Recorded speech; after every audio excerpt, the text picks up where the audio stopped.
Hi, I'm Nick and this is the TbT channel. Welcome to today's video. Now today we're going to be talking about the DNT Zulus 5 to 12 LRF day and night scope.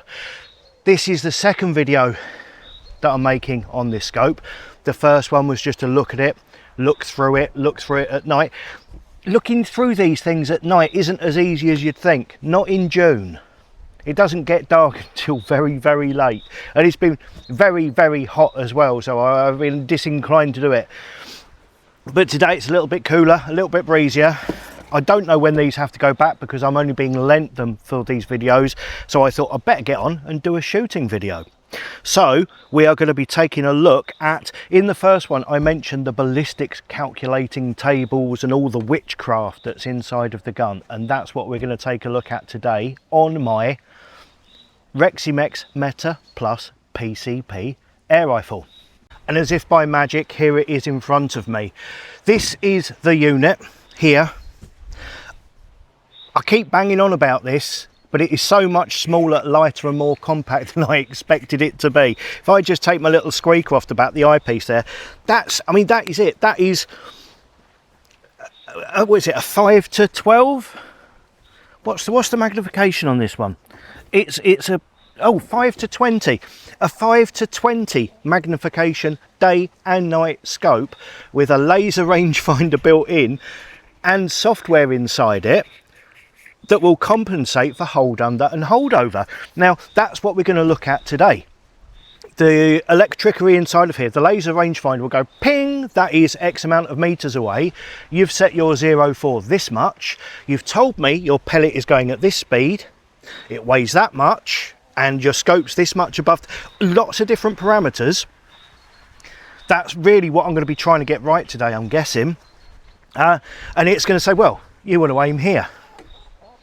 And it's supposed to be right, it's supposed to be accurate, and that's what we're going to find out. The first thing we're going to do is zero the rifle at my 40 metre, that range there. We'll get it zeroed, and that'll be a good place to start. And now I'm recording. I've zeroed it, pretty close to zero I think. Just move the tin out of the way, pretty close to zero, but I can't show you doing that because of the way this works. Now look how fine, and everything's wobbling because I'm on quite a wobbly table and I'm only using the bipod. I should really be using bags and stuff like that, but anyway, I'm using the bipod. But look how fine that dot is. You can see the 2 pellet holes. This is on 20 times magnification. So I'm going to stop talking now and try and get it to stop wobbling and see how accurate this is. Let's just, there we go. So that's pretty much zeroed at 40 metres. The great thing is there's no parallax on these. So where you get parallax error with the standard scope, with this you don't. Not that the head position's bad, but it is higher up than you would normally expect. But with this gun, because I've got an adjustable cheek piece, I've actually brought it up. So the cheek weld isn't bad. Yeah, I think we'll call that zeroed. That's my 40 metre zeroing done. Now I've put in numbers that I've got off of my chronograph. I think it's been a while since I've tested it, but I think it's right for my chronograph numbers. And I've got some ballistic coefficients that I've got off Tinterwebs for the pellets I'm using from the manufacturer's webpage, and I've measured the distance between the bore, the centre of the bore of the barrel, and the centre line of the scope, and I've entered that along with various other bits. What we need to do now is take it into the back garden where I've got a bit of a longer range and we can shoot some shots off at different ranges to see what that does. I'll be talking about the little box for range finding and the numbers for the range finding distances and stuff like that in this part. It's only when playing it back in edit that I realised you can't see that box that I can see. When I'm looking inside of the scope, there's a whole wealth of information on inclination, cant, things like that, little boxes, doodads. It's all in there, but not on playback, so sorry if you got confused by that part. 90. I think I need to actually zoom out a little bit because that's too much. There we go. So that's saying 53 metres. You can see now there's my cross, which is my rangefinder. So if I bring that down there, that's saying 35 metres, but I think it's actually picking up the weeds in front of me. And then I press that there, and that will stay. Because I pressed my rangefind, and then I pressed it again, it's held it. So that means the aim point is there, and as you can see that was correct. So if I want to aim point 2, let's find something else. To the tree there. So I've pressed my rangefinder, there's my cross. So I get my cross on the tree, 63 metres, press it again, and it gives me my 0 point. So now I can zoom in, and my 0 point stays there. I'm not going to shoot my tree, but let's just get that canted over correctly. See if we can hear it. You can probably hear it. It's very windy, but the wind is coming straight towards me. So see if I can get what we got. The thing there. So the flower, that little weed next to it. Yeah, that hit pretty much exactly where that was. And then zoom out again. Out is the other way. I need to refocus because we've come out. That's it. Down to my sandpit. So if I range find my sandpit, it's not a sandpit, it's where we had a patio once and now the chickens use it as a sandpit. So that there, that part there is saying 23 metres. So click it again, and it's saying I'm dead on at that range. Let's try it. Let's try loading the rifle first. Yeah. So we want somewhere midway. Let's try that piece there.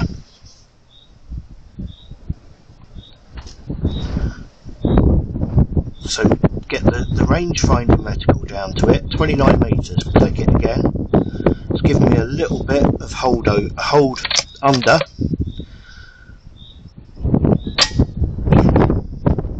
That is good. Have I got anything at distance that I can shoot with it?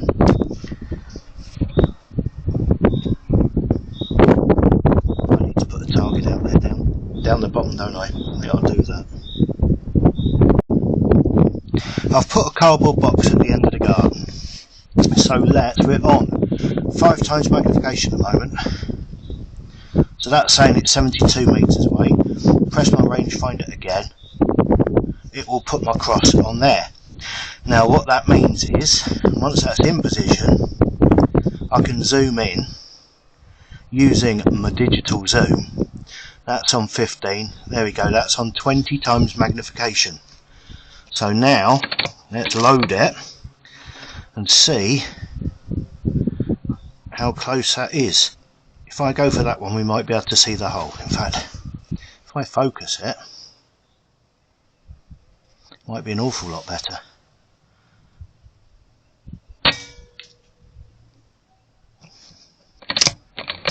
Let's try that again.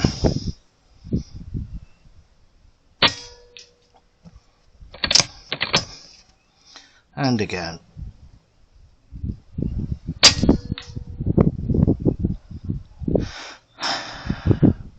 I can't see the holes. I'm going to have to retrieve that box, aren't I?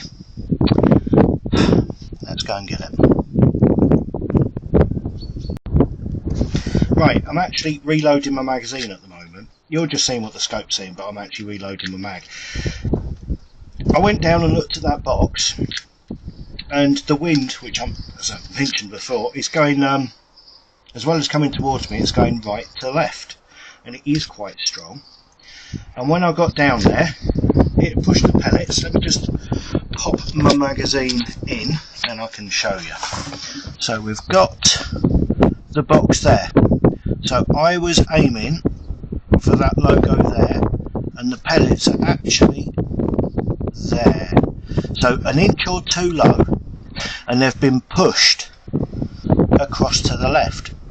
Now, I'm sure there are ways of compensating for the wind using this, but I'm going to use good old-fashioned windage skill.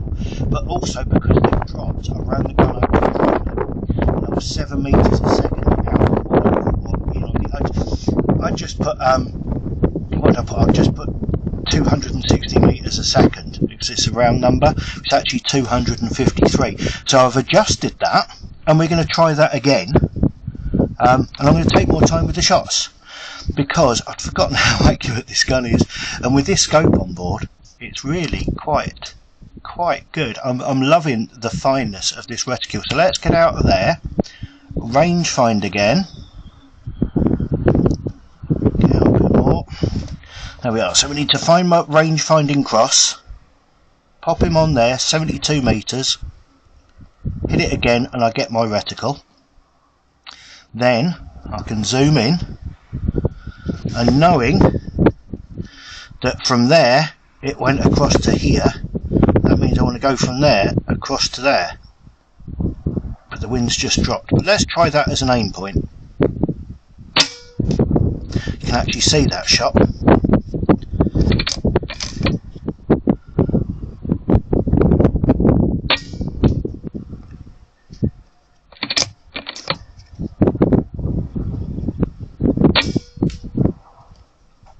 That's interesting. What I've read, it asks for things like ballistic coefficient, feet per second, and stuff like that. Now, the ballistic coefficient I got off the internet. It is the official figures from JSB.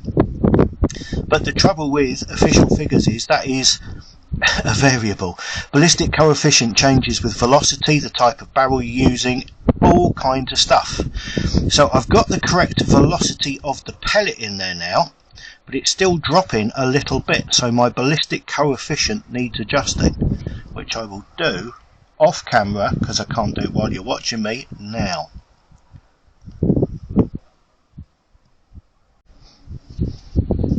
I've changed my ballistic coefficient from 0.03 to 0.04. I don't know if that improves it or reduces it, but that wind's getting stronger. But let's just see if we can see where this one lands.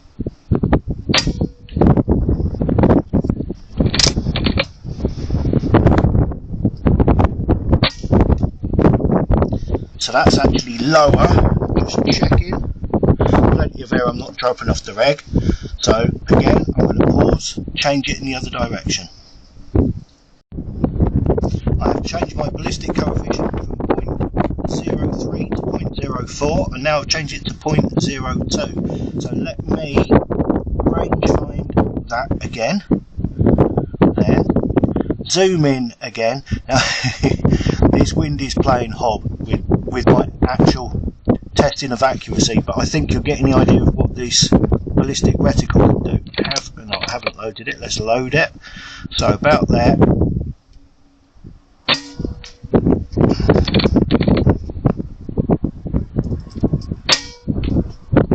don't know if you can see them going in, but they are now on the correct level for holdover. So windage aside, that's it, that magazine. Windage aside, from a 40 metre zero at 72 metres, that is now correct. And that's bloody witchcraft, that is. And that's it. This has to be cheating, doesn't it? I know we've got a hell of a wind ripping through here today, and that's, I mean, if you were hunting rabbits especially, I know this because I lived in Cornwall, and people said about, do you ever shoot in the wind? We had no choice, it was Cornwall. But the thing with rabbit shooting is you're always directly downwind from them. So where I'm shooting today, it's a crosswind, it's a strong crosswind, so that is taking the pellets all over the place. But you can see that on the hold under and the hold over, this has got it sorted. This is putting them in the right place. And I am going to be doing more testing, time allowing. I'm going to be doing more testing with this on a still day, but I really wanted to get this video out because because it's a fantastic bit of kit. I just wanted to shoot it again. I figured, well, if I'm shooting it, I might as well video shooting it, and I'm going to continue doing that later on today. Also, the price of this, well, there's a link down below with a £300 discount for using the link below for viewers of the TbT channel. A £300 discount, and look, £499 for what this does. It is unbelievable. It's people have said you can't use a daytime scope. You can't replace a normal scope with a daytime scope. The parallax, the lack of parallax error on this, and the fineness of that dot in the center of the reticle, I'm going to be trying my damnedest to use this for target shooting. The pellet hole looks massive next to the reticle on this, and it's something I'm going to be exploring. And although as I've said, I've been given this to try, I haven't been given it to keep. I do have the option of buying one. I could buy them all if I wanted, but I've got the Hydra thermal unit, which I really liked. First time I ever used thermal.